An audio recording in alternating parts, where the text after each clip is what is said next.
Welcome back to the channel. Today we have everyone's favorite terrain back again. Well, maybe it's your favorite terrain, but right now it's not my favorite terrain. So a little history on this. It was mine many years ago, like probably 10 years ago. And I sold the pizza girl's car at the time and I upgraded her to this. She had a terrain, I sold it to somebody else, and she got this one. Really wasn't looking for a car at the time, but that's how things worked out. So she had this for 8 or 9 years, had no problems with it, really liked it until she saw my blue RDX, and then she decided that she was going to get even with me for selling her old terrain and took my RDX and left me with this one. So no problem. She's had no problems with it for 8 or 9 years. I did the timing chains on it before I sold it just so that the new owners would have no issues on it. I also did brakes on it and stuff like that, and I sold it. What better vehicle to sell to somebody that you know you're never going to have problems with than one you've driven for the last, well, probably almost 10 years. Well, of course, I sold it and it immediately has problems. So the owner called me. I don't even think they made it 500 miles after they purchased it, and the air conditioning quit working. So we're going to have to go check out the air conditioning and take care of that. So let's go do that and see how much this is going to cost me or them or somebody. And since I'm not too familiar with these terrains, we're gonna go get a little help. So let's head over to Mike's shop and maybe he can teach me a thing or two. So we're at Mike's shop and he's here of his own free will. I did not hold him hostage. Hopefully he's gonna talk to me this time. So we're gonna show you 2 different ways that we would attack this. It might end up being the same, but we'll let him tell me what he would do to fix this car, and I'll tell you what I will do, and we'll see who was right. So just like Scott said, I'm here out of my free will, and for any of you thought I was kidnapped, I'm not. I'm good. I invited him over. It's always a pleasure. So, well, I think we should start with checking pressures because that's where I always begin. All right, we're on the same page, so let's check and see that we actually have some Freon in this thing. Where's the other port on this? Right there.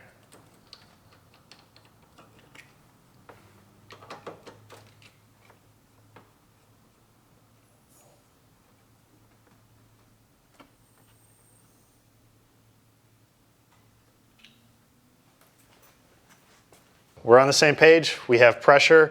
We also could have done it the non-environmentally friendly way and just stuck a screwdriver in there, but we would never do that because we care about the environment. So now we know we have pressure in the system and our compressor is still not working. What would you do next? Next step, I would probably want to check my compressor clutch, see if it's actuating.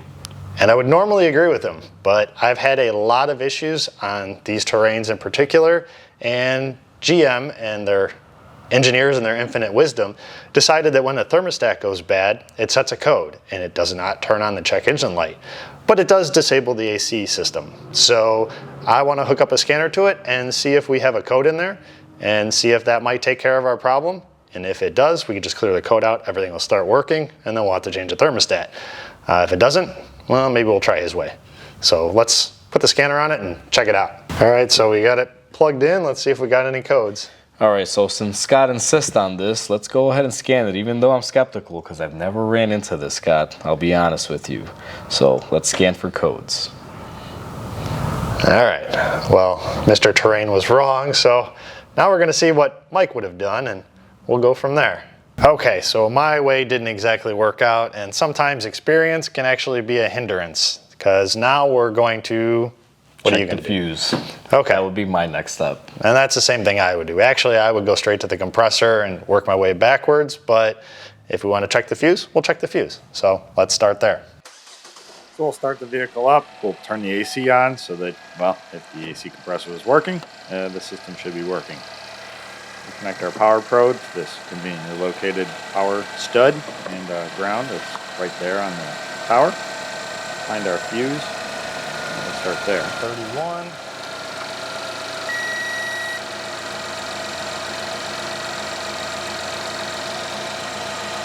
Looks Nothing. like there's no power. New fuse. Handy dandy fuse puller out of here. Yep. Put the new fuse in it. See if that solves our problem. At least temporarily. See any sparks yet? That's a good sign. I bet there's going to be power. All right. Our compressor is not compressing, so well, I would head down and check into the compressor. How about you? That's what I would do next, so let's get her lifted. All right. So this is the end of the system. If we have everything we need here, then we know the rest of the wires and fuses and computers and everything else is good, and that we have a bad compressor. So we're looking for a power and a ground. That's all we're looking for. And we have our power, and we have our ground. And had I come down here before when I wanted to, we wouldn't have had that power. So Mike was a little ahead of me then. We ended up at the same destination, but he took the quicker path. I took the scenic route. Okay, so we have power and ground to our compressor, so it's commanding our compressor on, and our compressor is still not compressing. So that means we have a bad compressor clutch. So instead of going ahead and get a brand new one, I'm gonna run over to Scott's Terrain Emporium, and we're gonna just pick one up from there and throw a used one at it. What do you think? I think it sounds like a plan. Let's get it sucked down and get the refrigerant out of there. All right, well, he's gonna do that, and I'm gonna go get a compressor. We have to reconnect the AC machine. The hoses aren't long enough for us to put it up in the air and work underneath it with it still connected. So we have to disconnect it and reconnect it every time we lift it up. I got promoted to parts delivery driver. So Mike's going to go ahead and get the system all pumped down, recover all of our Freon, and then pull it into a vacuum just to make sure we got everything out of it. And we can take it apart and not have to worry about holes in the ozone. Those ports are right up on top and easy to get to, so I can assume the engineer that put them there probably promptly got fired after that. Once the AC machine is hooked up, just press the buttons and it pretty much takes it from there, pulls the system down, and it'll put it in a vacuum for us. And hopefully, the parts driver is back by the time this is done. Parts driver's back. He managed not to wreck the delivery truck again, so we let him use the fancy tools and be the tire guy.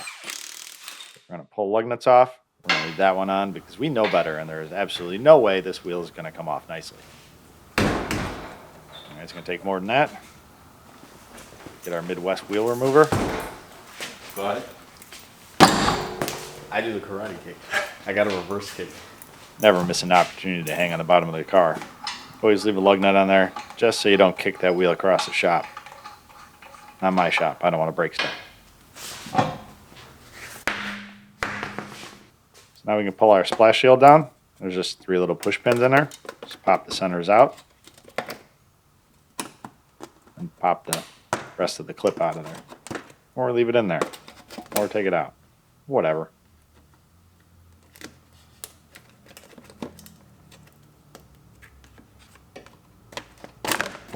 And just drop it all on the floor. We can get our ratchet up there, put it in the tensioner, and pull the tension off of here. Slip the belt off of our compressor, and we'll tuck it up here out of our way. We can unplug our compressor. There's that pressure sensor on the back, and then the clutch. And the wiring harness clips onto the AC line, so we'll just unclip that and tuck it up there so it's out of our way. We're going to use these fancy Milwaukee tools and start unbolting our compressor. There's 2 bolts in it, both the same length, so I can't possibly mix them up.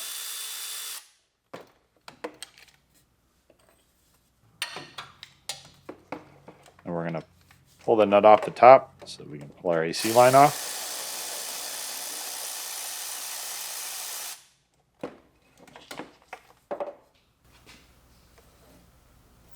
We'll wiggle that line off of there. Slide it off the stud. And we can pull the last nut off of the stud so our compressor will be free. Left that on there in case those lines didn't want to come off. And they didn't, so gave me something to pull against.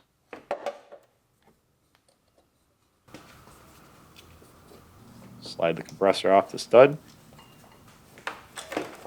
And there's plenty of room to sneak it out between the engine and the subframe. And I think we found the problem. A little wear in there.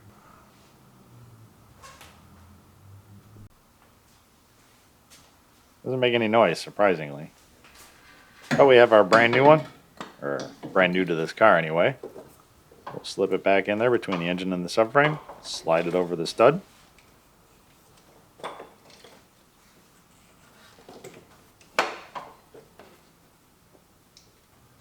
And then we go ahead and start all of our bolts. I'm gonna get spoiled working in this big fancy shop. Got Milwaukee tools, lights that work, no air compressors leaking, heat that works. I don't know what to do myself when I'm here. Legend has it that the razor blades are actually sharp and all the saw blades have teeth.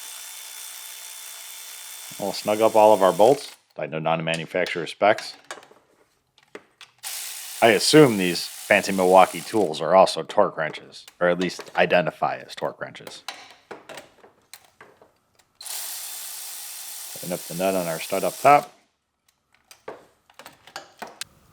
Now we're going to put some fresh sealing washers in there because the old ones were stale and didn't taste very good, and we don't want any leaks. And also the internet tells me that I have to or I will be a hack mechanic. So I'm going to do that.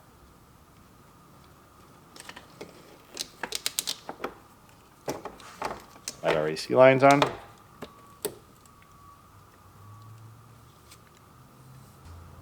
We'll go ahead and put our nut at the top, spin it down there. Now we're going to go ahead and tighten this down using the caveman method. I didn't want to get too accustomed to all those fancy tools. I had to go back to my roots, remember where I came from. Click. Now we can reconnect all of our sensors and our clutch. And clip our wiring harness back onto our lines. We'll slip our belt over the compressor. Move the tensioner so we can get it lined up. Make sure we got our belt on all of our pulleys. And we'll get the ratchet out of here.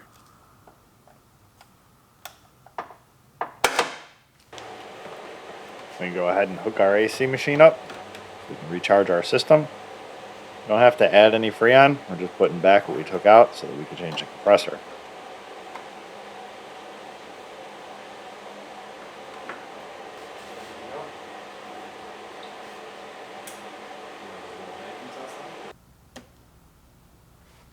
And it's doing its thing, slowly recharging the system.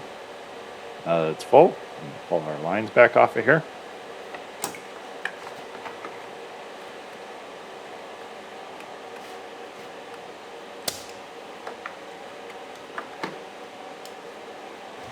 Put our caps back on. Torque those down to manufacturer specs. And now we'll check it out and see if it works. And our compressor engages, throws all the dirt off of it because of course I installed it without cleaning it. Probably going to blow up now. Nice and cold in the car.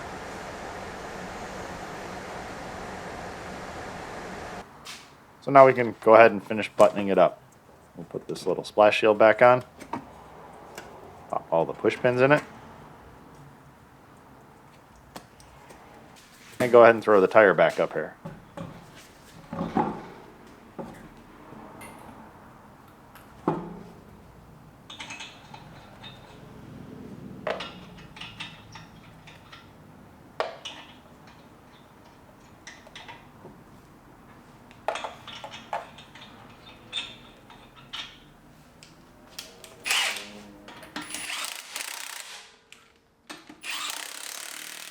Boy, I feel sorry for the next guy that's got to take this wheel off.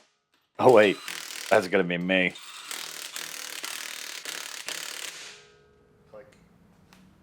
So our air conditioning's all fixed, our compressor is compressing, car's nice and cold. So big thanks to Mike for letting me use the shop and giving me a hand. And subscribe to his channel. It's down in the description, The Enthusiast Mechanic. Anything else? So if you guys like repair videos, as always, Scott's here. I know he's not here every day like today, but if you like the repair videos, just check out my channel. And if you guys want to subscribe, feel free to go ahead. I'd appreciate it. And Scott is welcome at my shop anytime. For those of you saying have him back, well, it's up to him, whatever he wants. It's a little bit of a ride, otherwise I'd probably be here every day. So I'll see you guys in just a second. The Terrain is back with its owner. I'm back at home. Nobody's broken and everybody's happy. So the Terrain and I are friends again. This left me with a little moral dilemma on this vehicle. I sold it a couple months ago without a warranty and working air conditioning.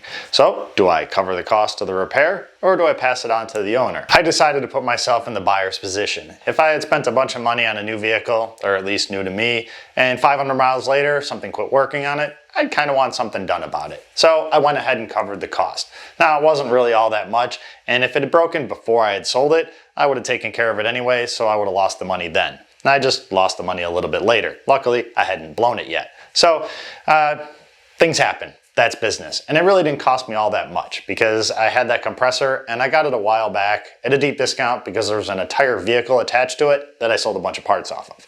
So the labor wasn't really all that intensive. It took me less than half an hour to change that AC compressor. Probably took longer for me to discharge the AC and recharge it than anything else. Actually, technically, it took me longer to drive up to Mike's and drive back than anything else. But no big deal. Got to make a video for you guys, got to hang out with Mike, so wasn't really a loss there either. But I came from a time when businesses understood that there's some days when you make a bunch of money, and then there's some days when you lose a little bit of money. And hopefully you make a little bit more than you lose so you can stay in business. However, it seems nowadays bigger companies and corporations have decided that they only want to make money and they don't want to lose. So when it's time to make money, they're happy to take it. But when it's time to lose, they want to pass that responsibility off onto the consumer or the buyer or whatever and wash their hands of it. Thank God. So, excuse me. That's just one business model, and if you use that business model, well, then you spend a bunch of money on marketing trying to find new customers because you've upset the old one and they've left you. Whereas with my business model, you keep the customers happy and they keep coming back, and as a matter of fact, they like to bring their friends and bring you more business. Two different business models, you can choose the one you want. I've clearly chosen one I want. And it wouldn't have really cost me a customer if I didn't warranty it, but it's just the way I do business. So I went ahead and warrantied it. So I will see you guys in the next video when one of my other rebuilds breaks or I'm rebuilding something else, or I want to tell you more about that certain big corporation and the story behind them. But I'm giving them a chance to work it out and make things right. Doesn't look like they're going to. We wanted to see if it was a branch problem or a corporation problem. We're going to figure out it's the latter, I think. So I will let you guys know when that video is ready. And I will see you guys in the next video. I don't ever slow up, no I don't take sh I got no love for the fakeness. If you wanna play tough and wanna hate this, I'll always show up and make a statement. I don't ever slow up, no I don't take sh I got no love for the fakeness. If you wanna play tough and wanna hate this, I'll always show up and make a statement.